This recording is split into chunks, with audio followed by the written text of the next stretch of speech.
what information can science and nature reveal about God? This was the question chosen for today's video, rather than the related but very different question, does science and nature reveal information about God? Why did we choose to focus today on the former and not the latter question? Well, simply because, while there may be strong evidence for God's existence, there are also others that argue the opposite. And while we encourage everyone to grapple with both sides of this debate, to look up experts on the topic like Richard Dawkins or Dr. John Lennox, that is not the purpose of today's video. The purpose of today's content is to consider how, from a Christian perspective, naturalistic evidence is intended to shape our understanding of who God is. For, since the creation of the world, God's invisible qualities, his eternal power, and divine nature have been clearly seen, being understood from what has been made, so that people are without excuse. This insight into the reality of God comes from the Apostle Paul and his inspired writings to the church in Rome. See, the question, does God exist, the Bible actually considers to be a foolish question. All one has to do is to look out at nature or look up into the heavens to find the answer.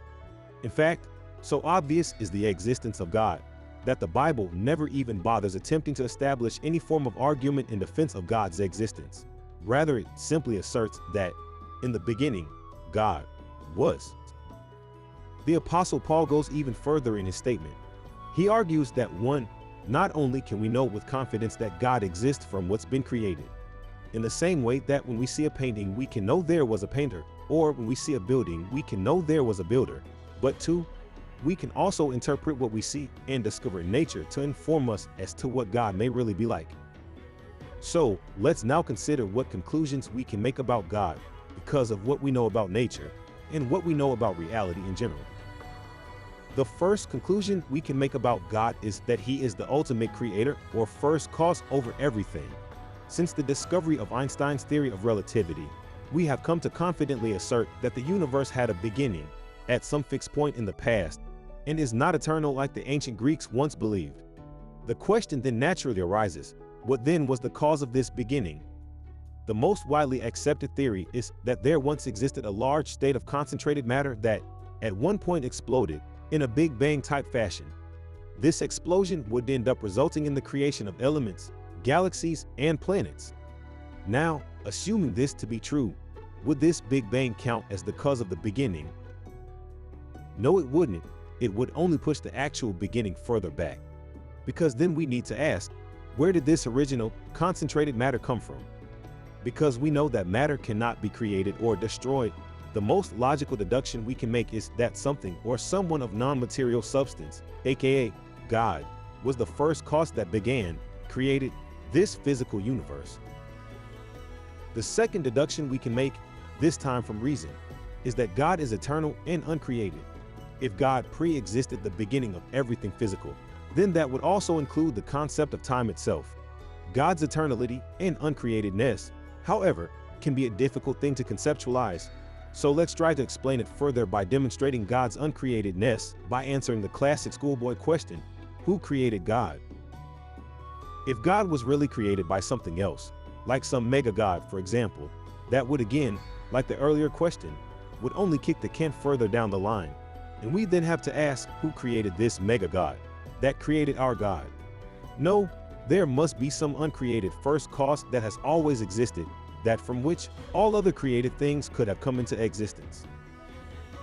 The third deduction we can make about God is that he is our moral lawgiver. How can we make this claim based on natural reasoning? Well, it begins with the fact that all people, across all cultures and time periods, have recognized some form of moral code. Even today, every time we argue over right and wrong, we appeal to a higher law that we assume everyone is aware of, holds to, and is not free to arbitrarily change. Objective right and wrong imply a higher standard, or law, and law requires a lawgiver, because the moral law ran since humanity. This universal law requires a universal lawgiver. This, it is argued, is God.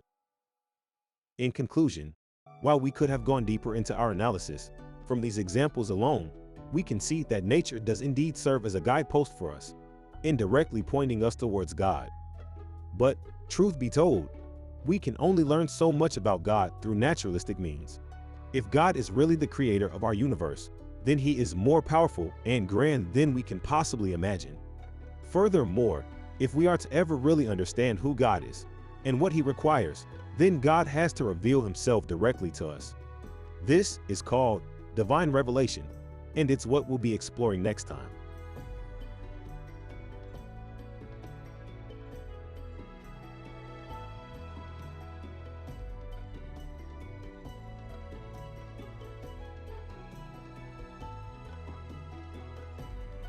That's all for now. I hope you found this video helpful.